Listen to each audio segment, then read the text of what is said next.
You are at war with yourself and likely don't realize it. Your thoughts, beliefs, habits, and actions often sabotage you.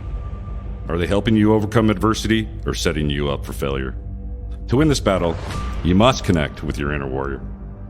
We all have a warrior within us, one that strengthens our resolve and helps us to rise to meet life's challenges.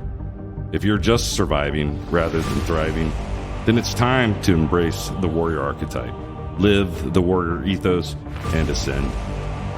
If you are a veteran, first responder, or someone looking to take charge of your life, find your tribe, and then be the hero of your own story, this podcast is for you.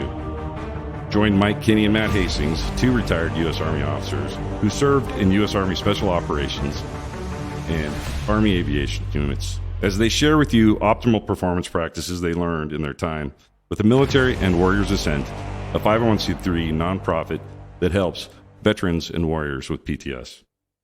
Well, hello, everyone. Welcome to the Warriors Ascent podcast with your hosts, Matt and Mike. We're here, season 2, episode 6. Though this episode is going to be about self-efficacy or agency, a belief in your capability to act and accomplish your goal. So I'll throw this out. So when I was at Special Force Qualification course, Robin Sage, right? So pretty, I'll say, famous unconventional warfare exercise.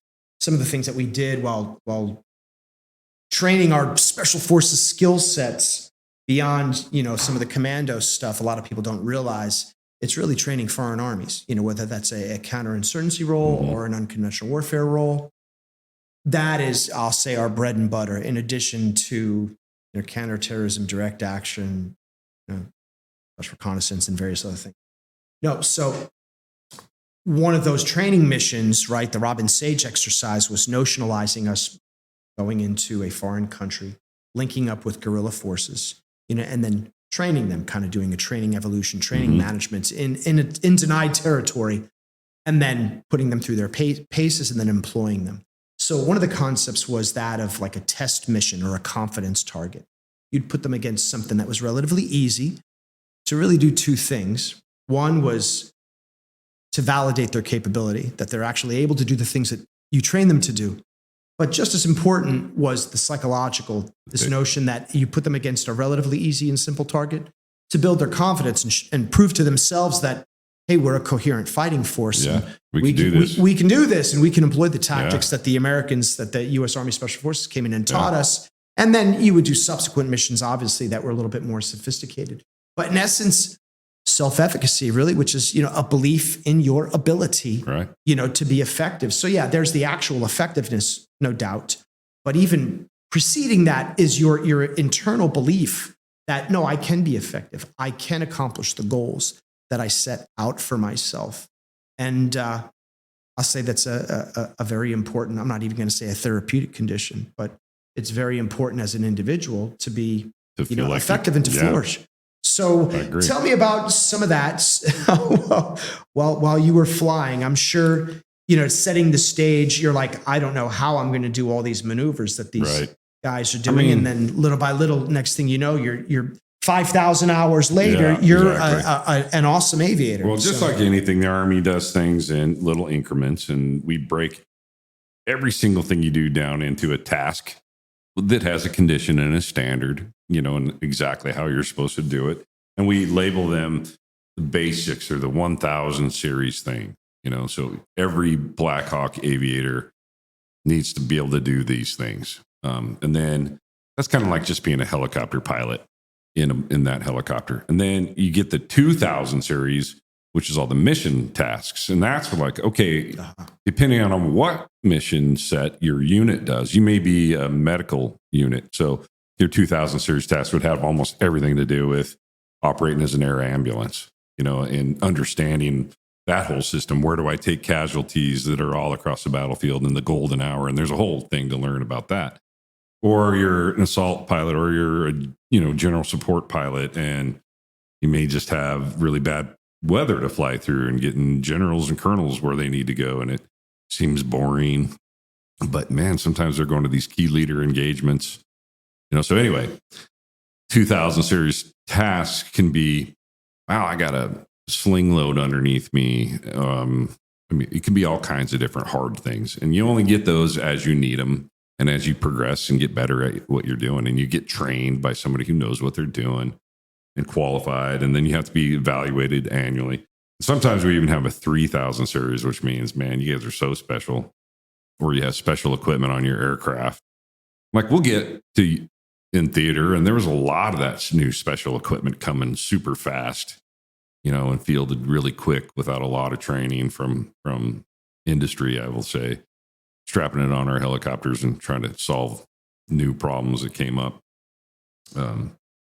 So those were 3,000 series, and you didn't just take a brand new W01 and a second lieutenant out of flight school and throw them in a helicopter and say, there's the enemy, go get them, That's exactly it. So everything is a building block, and everybody's got one person on the crew in the front is the lead, and somebody in the back is leading, and everything has got a process and a procedure to get you to individually being at all sorts of levels. So now you hit on tons of good stuff, man. In terms of, I'll say, the incrementalism, right? Yeah. In that, call it a test mission, confidence target, whatever it is, collective versus individual training. Yeah, but exactly. You're not doing your, what are they, what'd you say, 300 or 3,000 level? 3,000. 3,000. Yeah. You weren't doing 3,000 level tasks right out of the gate. No.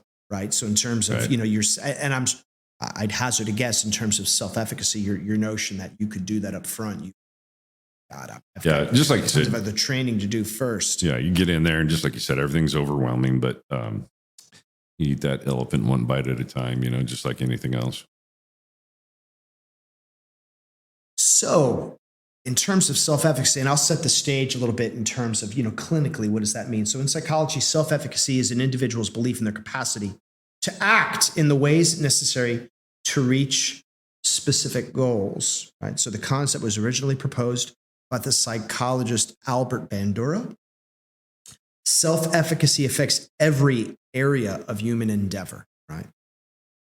By determining the beliefs a person holds regarding their power to affect situations, self-efficacy strongly influences both the power a person actually has to face challenges competently and the choices a person is most likely to make. So that's very, very important. So on one hand, you're like, well, self-efficacy about being effective. Well, kind of, yes. But it's even your belief in being able to be effective or accomplish goals. But then you ask yourself, well, how does one cultivate a belief in self-efficacy? And we've got some of that here in the slides, and then I'll speak to it quite obviously. So one, Bandura asserts that there are 4 factors affecting self-efficacy. So one is experience or inactive attainment. So like a mastery experience. The experience of mastery is the most important factor in determining a person's self-efficacy. So this gets back to what it is that we were saying when we talked about the confidence target, the test mission, or your incremental approach, your 1,000 level tasks, followed by your 2,000 level tasks, right, followed by your 3,000 level tasks. It's this notion that, and you've got to chalk up some wins, man. Right. You've got to get some incremental wins under your belt, not only from a capabilities, technical and tactical proficiency standpoint, but even just a confidence standpoint. Like, oh my God, can I even accomplish this? You've got that under your belt and you've got a record of success. Yeah. It's very, very important. Well, and I've had a lot of old guys, older guys than me, flying with me and say, man, I don't know how you do this every night, this stuff. And I'm like, wow, I thought you were like somebody that I was looking up to. And they're like, yeah, I used to be more into it, or whatever. And it's like, it's interesting to see what ends up being the truth sometimes when you think somebody is really confident, they're walking around, they're positive and everything. But then you kind of get them up against some challenges and find out, holy cow, you're not nearly as confident. Well, I think what you're getting at, which is interesting, is I think there's a timestamp on that, right? So you're saying to these senior aviators, right, is what you were getting at. Well, if it's been months, weeks, months, years Yeah. since they've been in the cockpit. They may have a lot of experience to fall back on, but in terms of recency, they're like, Well, that was a big it's one. been a while, you know, Yeah. so I can easily see that. Well, we made it important that you had to fly every so often to remain current. Right. But depending on what your job was, I'm going to tell you, a colonel, a major, the executive, you know, the XO, Right. that poor guy, that, you know, got to be the worst job in the Army. I think he's got all the admin to do, everything, and he's encumbered by that, and then he still needs to maintain proficiency. And there's no way, and he's got to meet every, you know, he's there for the colonel for everything, and in the absence of the colonel, so now it's time to fly, and he's like, you know, I'm not prepared. It's like, man, you're flying with the wrong guy to not be prepared. You know, I mean, you got to be prepared. This is important stuff. You know, you can die doing this stuff. So it was a tough job for those guys, but because of that, the recency, you know, we would be smart and put them with people that had a lot of recency or a lot of experience.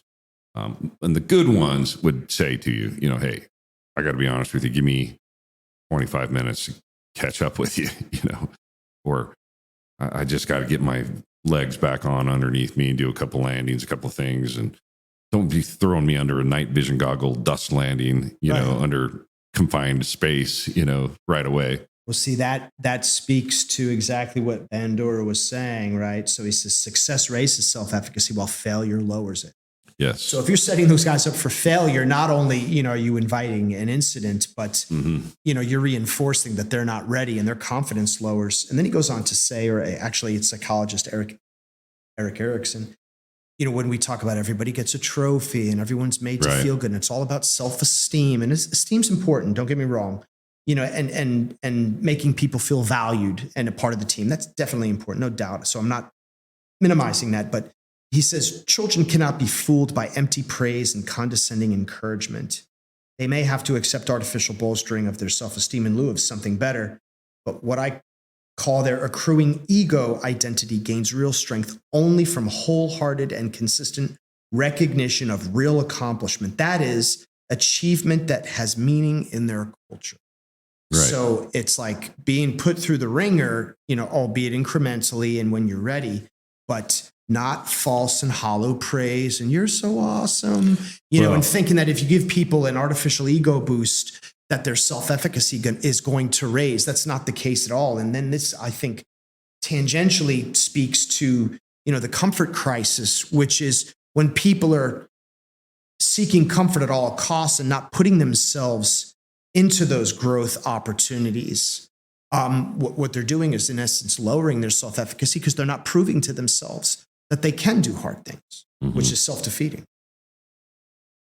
Right. So next, I was starting to say about that is that one of the things that I thought was really cool about our jobs, and I'm sure it's other mission or other jobs in the military, but the standards that we set. All right. So this task is just land the helicopter, you know, on a regular landing, boom. And then the standards, though, are, you know, I don't care who you are, what rank you have, you know, what position you hold, you have to do this to these measured standards. Right. And if you don't, you didn't pass it, you know. And so I will then train you and apply, you know, other training to help you gain the proficiency you need to pass the standards. But so it'd be hard. I would take out a commission guy that didn't get to fly very often. It wasn't really his main job. Like one of these admins, you know, the XO. Unfortunately, it was the two majors in the battalion are always working way harder, you know, and tough job. But you get them out there flying, and you could land, and it could be plus or minus 10 degrees of heading. Okay, so it's measurable. I mean, you got 20 degrees, you know, and if you land in there within that range band, you're good. And so then in back would be some warrant officer, and they'd get up there and go, "You let that major land 8 degrees off." Yep. But you told me I didn't fail. I was doing terrible at 1 degree off. And I said, you know, here's the difference. He's an admin guy that flies sometimes. You're a line pilot. This is your main line job. You got to be better. But I'll pass you if you meet the standard. But I have a higher expectation. That's right. I mean, it's just like the Army APFT. I know now they've got the, a different, what is it? The combat. Yeah. Something new. Yeah. Whatever it is. Thankfully, That's cool. there. That's awesome. Yeah. But no, I mean, you've got, hey, there's the minimum standard, and then there's the, infantry standard, ranger standard, special forces standard. Yeah. Like, and the expectation is not that, you just passed the minimum standard. No doubt. So some other things, just keeping it going in terms of what affects self-efficacy is they call it modeling or vicarious experience.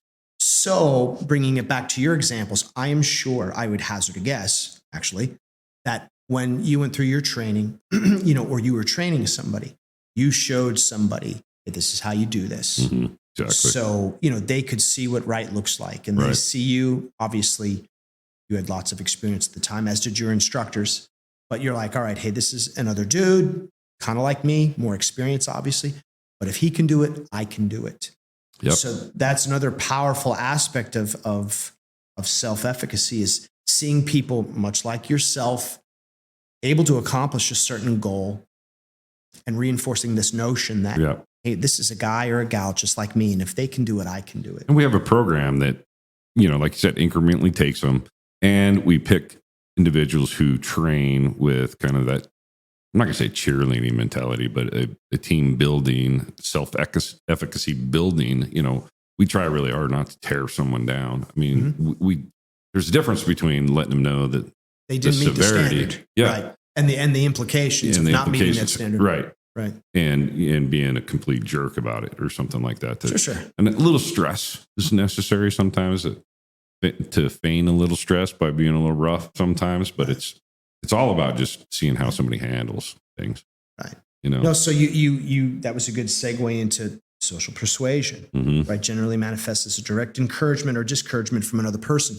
So that positive reinforcement, this, hey, upholding the standard, no doubt, but saying, hey, you can do this, or you were close, or, hey, I believe in you. You've got all the skills required. Versus, oh my God, that was horrible. So giving people that good critical feedback, but positive reinforcement. The interesting thing here is the converse is actually more, I'll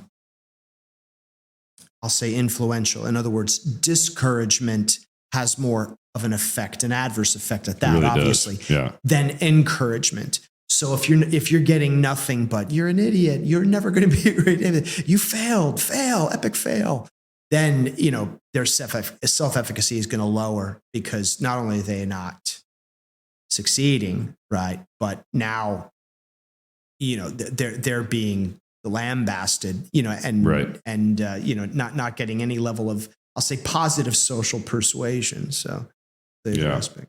I think it's pretty rare. We have people like that, though, that need to change instructors because we have a personality issue, and then you get a new one and another personality issue. And mostly the personality problem is you don't come prepared. That's exactly not personality. It.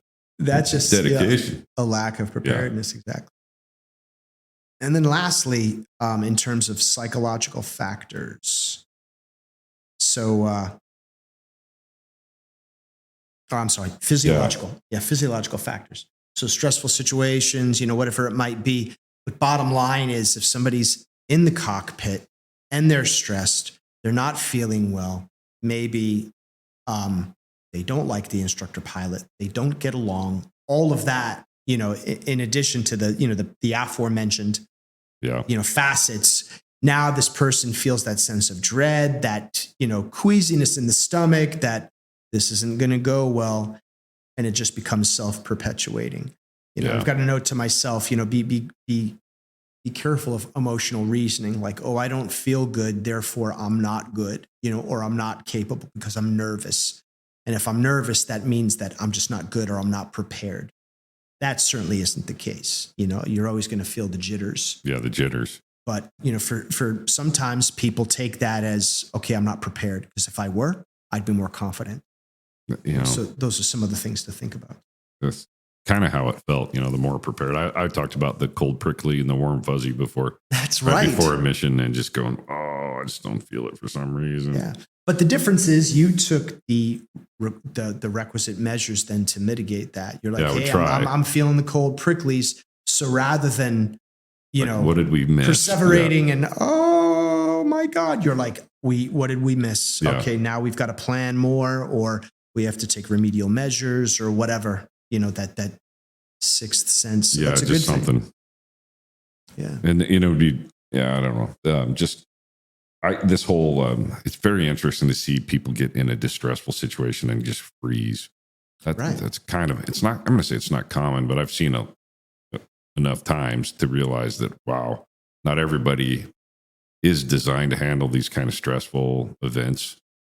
And everybody's got a different level of, I guess, resilience towards it. Well, and the ability to go through. Flight or freeze. Yeah, it really is I'll say typically that. And if you do any of those, I think in the cockpit, you're probably in some trouble. I mean, we do things knowing that that's a potential. Like I've been where a guy was locked over next to me, and I'm like, "What are you doing?" And I go to grab I'm on the controls with you, and go like, "Are you okay?" And like, I have the controls. Like, give me these controls, and look over at the person, and they're just solid ice, and it's like, right. Hey man, I'm taking these, and now give me me control. Yeah. Yeah. And sometimes, those are like weather will get people really scared. Bad weather, I can see enemy that. stuff. Just really dark nights are scary as heck. Yeah, I can see that, man. People do weird stuff under stress. There's no doubt. And again, that's why we train so hard, right, and simulate as much of that stress as we can, just to try to somehow war game that. I don't know how you do it. Yeah. No, but it again, kind of like those test missions, right? Mastery experiences, whether it's in the simulator or a situational training exercise or whatever. In your mind, you're like, hey, I've mastered this now. Clearly in a different environment, different circumstance, combat, being shot at, inclement weather. Your hope is that you've replicated that in training as best as possible, so that it's not the first time, but you can't really replicate being shot at, clearly. But all else, you would hope that you've done that, so it's not the first time. The worst of it all is a really crappy night of terrible visibility and low ceilings. Dark nights are the best tactical nights, because now you're not as scared as the enemy. So it's like it scares you on one hand and takes tactical fear away and just gives you operational fear, I guess, is what you think of that. Yeah. But, yeah. So I'll say related, right? Sources of self-efficacy, right? And again, they're related to I'll say the things that we covered previously. So the mastery experiences, right? So that could obviously training, test missions, anything that chalks up a record of success and puts you in certain situations that you're likely to encounter in the future. And in your mind, not only if you built the skill sets, but you're like, hey, I've been here before. Could be a match, could be football. And again, I used to box at West Point, and it was super, super stressful. Brigade Open finals, and you're in the whole Corps of Cadets is there screaming as you're like, punching your classmate, and he's punching you. And and there's some people would just freeze up, like what you were saying, and then others you're like, no, I've been here before, man. All right, just do your thing. Just do your thing. And obviously those are the guys with more experience. So vicarious experiences of social models, right? So the more alike someone is, right? Hey, there goes my hero, right? Watch him as he goes. Hey, that's a guy like me. He's ordinary, right? So I forget who sings that, but it doesn't matter. No, but I think when you see people succeeding that are very much like yourself, they come maybe from the same background, humble beginnings, same level of education. I mean, everyone's always kind of like, right, is this some rich guy or super connected dude that had this stuff handed to him? That is uninspiring. You're like, well, of course, he's related to so-and-so. But when you see a guy or a gal that has come up, from nothing and a background similar to yours, and they flourish and succeed, man, that's inspiring. I mean, in terms of self-efficacy, you're like, I can do that too. They can do what I can. I think the demographic we serve here is really used to that kind of thing, because you're going into, let's say you're a firefighter and you're the new guy, but there's that old crusty one over there that's seen everything, and and you emulate him, you're in the same social experience. You know, you can be that guy through time. And same in the military, same in, an ER or something. I think that happens a lot in our jobs. This vicarious experience of the social models, and finding somebody who is a role model that will then kind of help bring you up, through the ranks. Having a mentor. Yeah, having right. a mentor. So, right. No, exactly. I mean, that I would say is kind of like the social unstirred when you've got somebody that's like, I'm going to mentor you. I'm going to make sure you do all the right things and steer clear of the obstacles and the pitfalls that I did. And usually it's an environment, again, where people are uplifting, and trying to, build the team, build a really strong, high-performing team. So the other one is belief in success, this notion that, hey, believe in yourself, and a lot of that I think stems from having succeeded in the past. Yeah. And having encouragement. Again, not hollow, not empty. Oh, you're awesome. So says your mom. Right. It's like, yeah, I know, Mom. Thank you. I know you love me, but I'm not going to be an NFL quarterback. But no, somebody that believes in you. Again, that might be a coach or a mentor. That's right. Like, hey, I see potential in you, and I'm going to give you encouragement. I'm going to give you training, and I believe you can do great things. But this is what you need to do. Yeah, speaks to self-efficacy. And again, we talk about physiological and psychological states. So that, I'll say, is a cautionary tale. Everyone's going to feel nerves. So if you think I'm nervous, hence I'm not ready or I'm weak, that's not the case. We get that in Warriors of Sin. We get a lot of people that are like, well, hey, I'm hurting. I feel anxiety, stress, depression. That must be an indicator of me not being tough enough. Because if I were tougher, I'd be able to contend with these things that I've seen or done. Exactly. And hence, I'm just not worthy. And then people come to our program and they see super high performers, by all accounts, Marine scouts, snipers, SWAT guys, and those are just the guys that are gals that are equally, hua. And then a lot of people are like, oh my Lord. I mean, if people like that are feeling it, then I feel like I'm in good company. Maybe I'm not the weak one. I mean, if these super high performers and alphas are feeling that. So that kind of speaks to that. It's like, just because you're nervous or you feel it doesn't mean it's not to be, you're not effective. You're a human being, right? Yeah. I mean, I was speaking to a group of first-line medical workers, and that's what I told them, the same thing is that you might be sitting there thinking, I'm the only one feeling this way. And I look around and everybody else is doing great. And I'm the one struggling with this. And, the person to your right is going, look around. Everybody's doing good. That's I'm right. The only one. That's and then right. If you could just open up like we do at Warriors of Sin and find out. That's it. Man, I'm not alone in this. The same way. Like all these people feel the same way. They're just not saying it. Yeah. Yeah. So they're just alone in this fight. In reality, there's so many people in the same boat. They're alone and they feel alone in their suffering. Yeah. And in fact, it's like, no, man, so many other people. Or they say, I didn't do enough during combat or during my tenure to whatever my job was to get enough trauma to deserve PTSD. That's what I thought. I was like, no, man, that's for the ground. That's for the guys that get off my bird and run in the door and kick in the doors and get the bad guy and throw him back on my all zip tied. Those are the guys that I'm concerned about, not me. I'm up high and safe, and it's like, oh, actually, I did some pretty hairy flying and some pretty tough landings. You could easily fall out of the sky, my brother. Yeah, and no doubt. I'd be worried about that at every moment. I found out a lot of you're one RPG away, or one.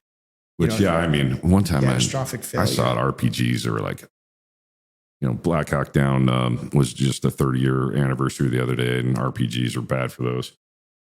But I saw one time, and it was like, what is it? I was like, that's an RPG. That's not very scary.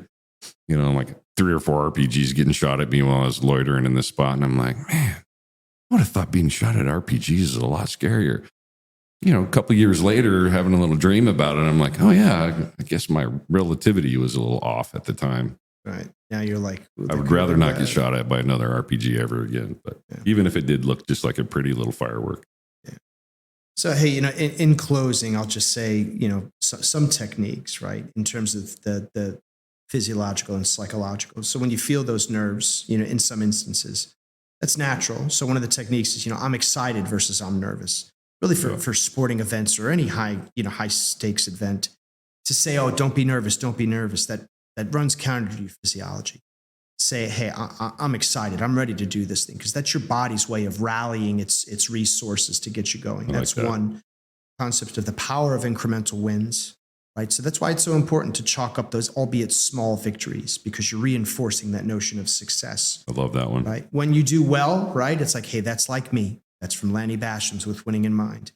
And when you fall short, don't beat yourself up, right? It's, hey, needs work. Just needs some work. And then, the concept of test missions. So anyway, we hope this was helpful. Self-efficacy, very important for flourishing and high achievement. So Flourishing, just like our podcast is going to do, because you're going to help us by sharing it to your friends. Thank you. Please do. Hi, Matt Hastings here, sending a thank you for watching this episode of the Warriors Ascent podcast. We strive to build a community of warriors made up of our nation's veterans and first responders. And to reach as many of those in need as possible, we need your help. Please just smash that like button and comment or share our content. Warriors Ascent is a Kansas City-based nonprofit that aids veterans and first responders with PTS. I went through this effective program and want those that are struggling to find what I found. Check us out on our website at warriorsascent.org.